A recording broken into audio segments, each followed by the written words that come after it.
Le mélange des arts, ça fait longtemps que je m'y intéresse. C'est vrai que j'ai suivi un cursus musical classique avant de devenir professeur de piano, mais durant toute ma formation, j'ai jamais cessé de peindre, de dessiner, de m'intéresser aux arts plastiques.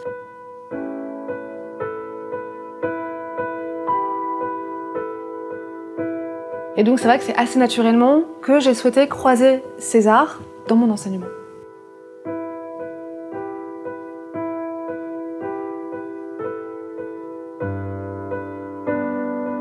Le dessin, c'est un langage que les enfants utilisent plutôt naturellement, qui est assez instinctif chez eux.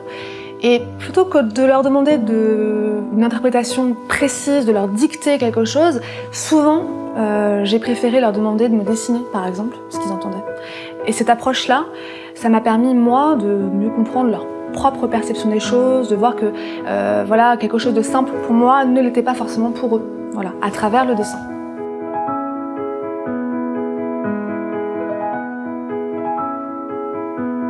Et il m'est apparu que pour découvrir les possibilités sonores du piano, qui sont vastes, il importait vraiment que mes élèves puissent prendre du recul et s'émanciper de la partition.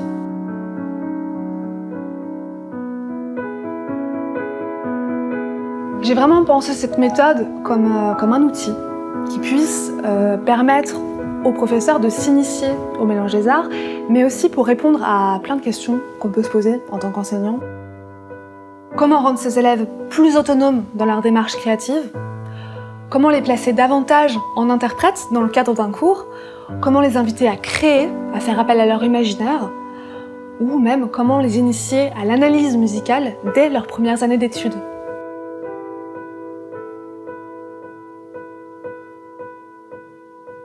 Je suis partie de deux symboles, le point et la ligne, en écho avec le travail élaboré par Kandinsky. Et le point, c'est vraiment un son qui est très bref, et c'est le symbole du piano par excellence, puisque c'est au moment précis de la rencontre entre les marteaux et les cordes que le son se dessine.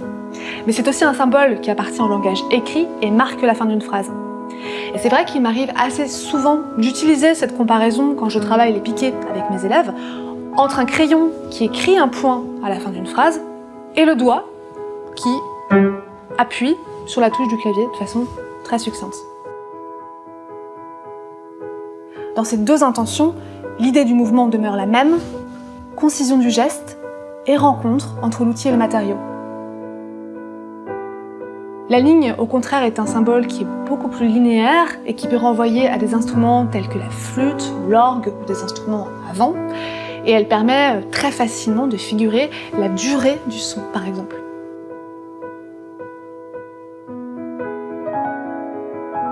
Ma méthode est progressive. Dans un premier temps, on travaille les symboles pris isolément, puis on les associe dans une partition graphique, avant d'aboutir enfin à un tableau complet, qui est conçu lui-même à partir de ces symboles.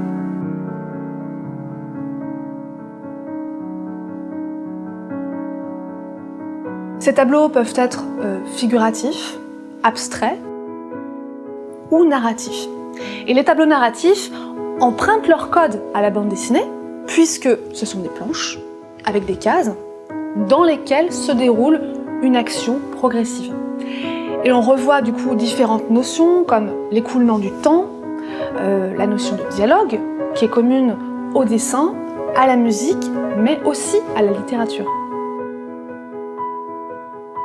Le livre prévoit en outre une série d'activités qui sont pensées comme des respirations entre les exercices et permettent à l'élève de jouer avec son instrument.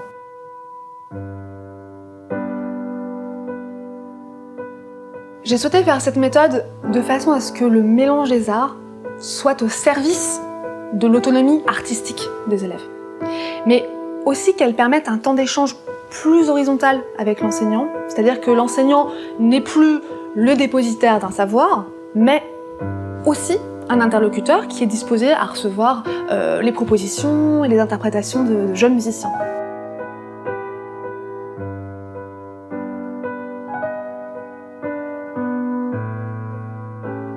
C'est une approche qui est nouvelle.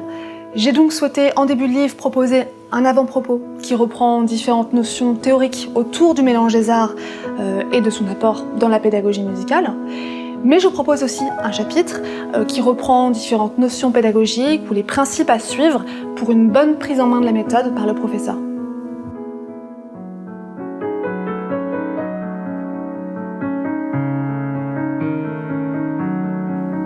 Les Traits du son est un livre à destination des professeurs de musique qui ont envie d'explorer le mélange des arts et de l'utiliser dans la pédagogie musicale.